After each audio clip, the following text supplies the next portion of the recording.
In about 2 minutes, 10 sentences, and 272 words, Abraham Lincoln delivered one of the most memorable and most quoted speeches in American history, the Gettysburg Address.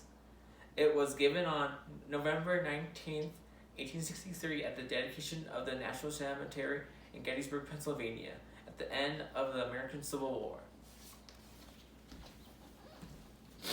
Rather than focus on just one battle, Lincoln looked at the big picture.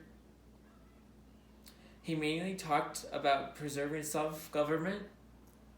He never used the words Gettysburg, slavery, Confederate, or Union. Instead, he talked in very broad terms and emphasized healing the country while working toward the ideals laid out in the Declaration of Independence. The state of the nation was grim, and President Lincoln made it his job to lift up the American people as a whole. The Gettysburg Address is an important moment in the way Americans viewed themselves as their government. A phrase Lincoln uses at the end of the speech, a government of the people, by the people, for the people, was a new way of thinking.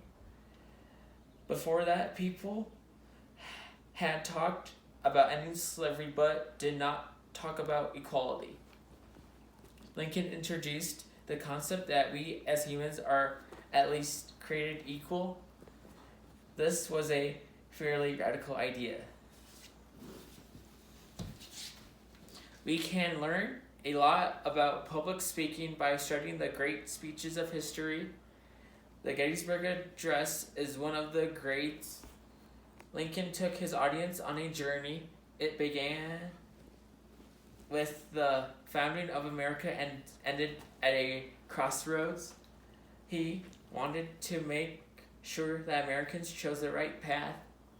Later generations have built on Lincoln's words using a spot where they were spoken to rally their listeners to take up the unfinished work of freedom and democracy in their own ages.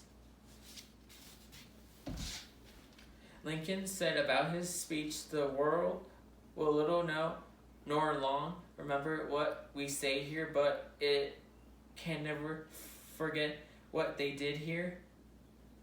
He was mistaken, and we are still talking about it today. Now, as then, we must grapple with the same questions Americans did in 1863. What does America stand for?